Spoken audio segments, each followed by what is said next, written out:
Hi friends, ಎಲ್ಲರಿಗೂ ನಮಸ್ಕಾರ. Welcome to my channel. It's me Hema Sanju.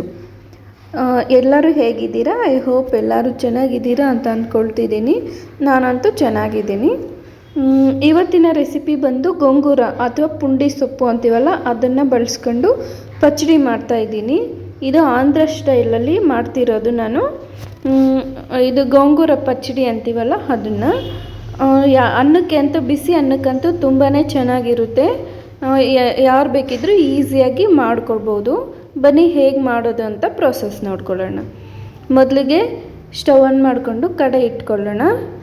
ಕಡೆ ಇಟ್ಕೊಂಡು ಒಂದೇ ಒಂದು ಸ್ಪೂನ್ ಆಗೋಷ್ಟು ಎಣ್ಣೆ ಹಾಕ್ಕೊಂಡೆ. ಮತ್ತು ಅದರಲ್ಲಿ 1 ಸ್ಪೂನ್ ಆಗೋಷ್ಟು ಉದ್ದಿನಬೇಳೆ ಹಾಕ್ಕೊಂಡೆ. ಒಂದು 1/4 ಸ್ಪೂನ್ ಆಗೋಷ್ಟು ಮೆಂತ್ಯ ಕಾಳು ಹಾಕ್ಕೊಂಡೆ. ಮೆಂತ್ಯ ಕಾಳು ಹಾಕಿದ್ಮೇಲೆ ನಾವು ಅದನ್ನು ಚೆನ್ನಾಗಿ ಫ್ರೈ ಮಾಡ್ಕೋಬೇಕು. ಒಂದು 30 ಸೆಕೆಂಡ್ಗಳ ಕಾಲ ನಾವು ಅದನ್ನು ಚೆನ್ನಾಗಿ ಫ್ರೈ ಮಾಡ್ಕೋಬೇಕಾಗುತ್ತೆ. ಫ್ರೈ ಆದಮೇಲೆ ಒಂದು 7ರಿಂದ 8 ಒಣಗಿದ ಮೆಣಸಿನ್ಕಾಯಿ ಹಾಕ್ಕೊಂಡೆ. ನಮಗೆ ಖಾರ ತಕ್ಕಷ್ಟೇ, ಖಾರಕ್ಕೆ ನಮ್ಗೆ ಎಷ್ಟು ಬೇಕೋ ಅಷ್ಟು ಹಾಕ್ಕೋಬೋದು. ನಾವು ಸ್ವಲ್ಪ ಕಡಿಮೆನೇ ಖಾರ ತಿನ್ನೋದು, ಅದಕ್ಕೆ ನಾನು ಒಂದು 8 ಹಾಕ್ಕೊಂಡೆ. ಮತ್ತು ಅದಾದಮೇಲೆ ಒಂದು ಮೀಡಿಯಮ್ ಸೈಜ್ ಇರೋವಂಥ ಟೊಮೊಟೊನ ತೊಳೆದು ಚೆನ್ನಾಗಿ ಕಟ್ ಮಾಡಿ ಇಟ್ಕೊಂಡಿದ್ದೆ, ಅದನ್ನು ಸೇರಿಸ್ಕೊಂಡೆ. ಅದು ಸ್ವಲ್ಪ ಫ್ರೈ ಆದಮೇಲೆ ಸೊಪ್ಪನ್ನ ಹಾಕ್ತಿದ್ದೀನಿ. ಈ ಸೊಪ್ಪು ಅಷ್ಟೇ ಎಲೆನೆಲ್ಲ ಬಿಡಿಸ್ಕೊಂಡು ಅದನ್ನು ಚೆನ್ನಾಗಿ ತೊಳ್ಕೊಂಡು ಅದನ್ನು ಒಣಗಿಸ್ಕೊಂಡೆ ನಾನು ಚೆನ್ನಾಗಿ. ಅದು ನೀರಿನ ಅಂಶ ಎಲ್ಲ ಹೋಗಬೇಕು, ಅಲ್ಲಿವರೆಗೂ ನಾನು ಒಣಗಿಸಿದ್ದೆ. ಅದನ್ನು ಬಟ್ಟೆ ಮೇಲೆ ಹಾಕಿ ಅದನ್ನು ಡ್ರೈ ಆಗೋಗಿ ಬಿಟ್ಟಿದ್ದೆ. ಹಾಗೆ ಒಂದು 1 ಅವರ್ ಆ ಥರ ಬಿಟ್ಟಿದ್ದೆ ನಾನು ಅದನ್ನು. ಅದಾದಮೇಲೆ ಇಲ್ಲಿ ಅದನ್ನು ಸೊಪ್ಪು ಹಾಕ್ಕೊಂಡು ಎಲ್ಲನೂ ಮಿಕ್ಸ್ ಮಾಡ್ಕೋಬೇಕು. ನಾವು ಹಾಕಿದಾಗ ಸೊಪ್ಪು ಹಾಕ್ತೀವಲ್ಲ, ಆಗ ಕ್ವಾಂಟಿಟಿ ಜಾಸ್ತಿ ಇದೆ ಅನಿಸುತ್ತೆ. ಆದರೆ ನಾವು ಅದನ್ನು ಕಲಿಸ್ತಾ ಅದು ಸೊಪ್ಪು ಬೇಯ್ತಾ ಇರುತ್ತಲ್ವ, ಬೆಂದು ಅದು ಸ್ವಲ್ಪ ಕಡಿಮೆ ಆಗಿಬಿಡುತ್ತೆ. ಆ ಥರ ಅಲ್ಲಿವರೆಗೂ ನಾವು ಚೆನ್ನಾಗಿ ಕಲಿಸ್ಕೋಬೇಕು. ಚೆನ್ನಾಗಿ ಕಲಿಸ್ತಾನೆ ಇರಬೇಕು. ಇಲ್ಲಿ ನಾವು ಕಲಿಸ್ದು ಹಾಗೆ ಬಿಟ್ಬಿಟ್ರೆ ಅದು ತಳ ಅಂಟ್ಬಿಡುತ್ತೆ. ಅದಕ್ಕೆ ನಾವು ಚೆನ್ನಾಗಿ ಕಲಿಸ್ತಾನೆ ಇರಬೇಕು. ಈ ಥರ ಆಗೋವರೆಗೂ ನಾವು ಚೆನ್ನಾಗಿ ಕಲಿಸ್ಕೋಬೇಕು. ಅದಾದಮೇಲೆ ರುಚಿಗೆ ತಕ್ಕಷ್ಟು ಉಪ್ಪು ಹಾಕ್ತಿದ್ದೀನಿ. ನಾನು ಕಲ್ಲುಪ್ಪೆ ಹಾಕ್ಕೊಂಡೆ ನಾನಿಲ್ಲಿ. ರುಚಿಗೆ ನಮಗೆ ನೋಡಿಕೊಂಡು ಹಾಕ್ಕೋಬೇಕು. ಕಡಿಮೆ ಆದರೂ ನಾವು ಇನ್ನು ಸ್ವಲ್ಪ ಹಾಕ್ಕೋಬೋದು. ಆದರೆ ನಾವು ಜಾಸ್ತಿ ಆದರೆ ಮಾತ್ರ ಏನೂ ಮಾಡೋಕ್ಕಾಗಲ್ವಲ್ಲ, ಅದಕ್ಕೆ ಸ್ವಲ್ಪ ಕಡಿಮೆನೇ ಹಾಕ್ಕೊಂಡೆ ನಾನು.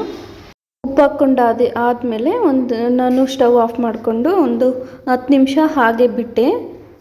10 ನಿಮಿಷ ಹಾಗೆ ಬಿಟ್ಟು ಅದಾದಮೇಲೆ ನಾನಿಲ್ಲಿ ಮಿಕ್ಸಿ ಜಾರ್ಗೆ ಹಾಕ್ತಿದ್ದೀನಿ. ನಮಗೆ ಇಲ್ಲಿ ಸ್ವಲ್ಪ ಬಿಸಿ ಇದೆ ಅಂತ ಅನಿಸುತ್ತೆ, ಆದರೂ ಏನೂ ಪರವಾಗಿಲ್ಲ.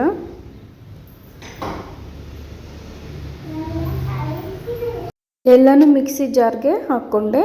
ಅದಾದಮೇಲೆ ನಾನು ಒಂದು ಗಡ್ಡೆ ಅಷ್ಟು ಬೆಳ್ಳುಳ್ಳಿನ ಸಿಪ್ಪೆ ಏನು ತೆಗಿಲಿಲ್ಲ, ಹಾಗೆ ಹಾಕ್ಕೊಂಡೆ ನಾನು.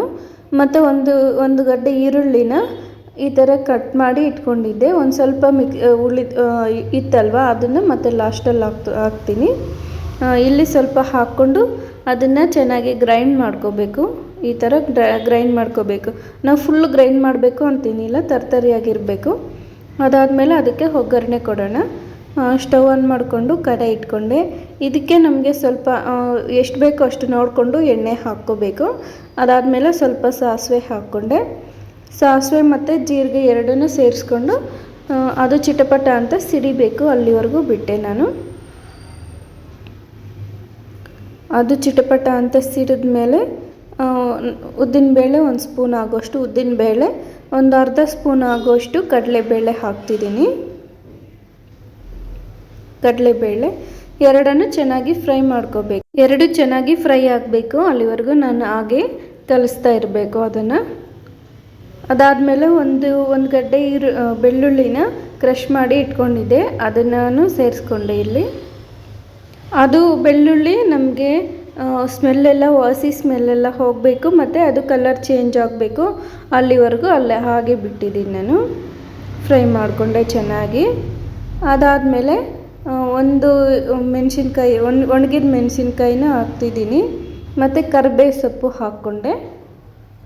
ಕರಿಬೇವು ಸೊಪ್ಪು ಹಾಕ್ಕೊಂಡಾದ್ಮೇಲೆ ಒಣಗಿದ ಮೆಣಸಿನ್ಕಾಯಿ ಒಂದನ್ನು ಅರ್ಧಕ್ಕೆ ಕಟ್ ಮಾಡಿ ಅದನ್ನು ಸೇರಿಸ್ಕೊಂಡೆ. ಅದಾದಮೇಲೆ ಒಂದು ಸ್ವಲ್ಪ ಹಿಂಗು ಹಾಕ್ತಿದ್ದೀನಿ. ಹೆಂಗೂ ಆಪ್ಷನಲ್, ನಿಮ್ಗೆ ಇಷ್ಟ ಇದ್ದರೆ ಹಾಕ್ಕೊಳ್ಳಿ, ಇಲ್ಲಾಂದ್ರೂ ಬೇಡ.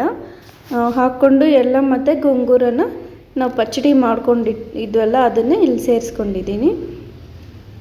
ಸೇರಿಸ್ಕೊಂಡು ಚೆನ್ನಾಗಿ ಇಲ್ಲಿ ಎಲ್ಲ ಒಗ್ಗರಣೆ ಎಲ್ಲ ಮಿಕ್ಸ್ ಆಗಬೇಕು, ಅಲ್ಲಿವರೆಗೂ ನಾವು ಚೆನ್ನಾಗಿ ಕಲಿಸ್ತಾ ಇರಬೇಕು. ನೋಡಿದ್ರಲ್ವ ಸ್ನೇಹಿತರೆ ಈ ರೆಸಿಪಿ ಹೇಗೆ ಮಾಡೋದು ಅಂತ. ನೀವು ಇದೇ ಥರ ಟ್ರೈ ಮಾಡಿ ನೋಡಿ ಹೇಗೆ ಬಂತು ಅಂತ ಕಮೆಂಟ್ ಮೂಲಕ ತಿಳಿಸಿ. ಇನ್ನು ಯಾರು ನನ್ನ ಚಾನಲ್ನ ಸಬ್ಸ್ಕ್ರೈಬ್ ಮಾಡ್ಕೊಂಡಿಲ್ಲ ಅಂತಂದರೆ ಈಗಲೇ ದಯವಿಟ್ಟು ಸಬ್ಸ್ಕ್ರೈಬ್ ಮಾಡ್ಕೊಳ್ಳಿ ಸ್ನೇಹಿತರೆ, ನಮಗೂ ಸಪೋರ್ಟ್ ಮಾಡಿ. ಮತ್ತು ಇನ್ನೂ ಇದೇ ಥರ ಈಸಿ ರೆಸಿಪಿಗಳಿಗೋಸ್ಕರ ನನ್ನ ಚಾನಲ್ನ ಫಾಲೋ ಆಗ್ತಾಯಿರಿ. ಇಲ್ಲಿವರೆಗೂ ಈ ವಿಡಿಯೋನ ನೋಡಿದ್ದಕ್ಕಾಗಿ ಎಲ್ಲರಿಗೂ ಧನ್ಯವಾದಗಳು. ಮತ್ತು ಮುಂದಿನ ವಿಡಿಯೋದಲ್ಲಿ ಮತ್ತೆ ಸಿಗೋಣ. ಅಲ್ಲಿವರೆಗೂ ಬಾಯ್.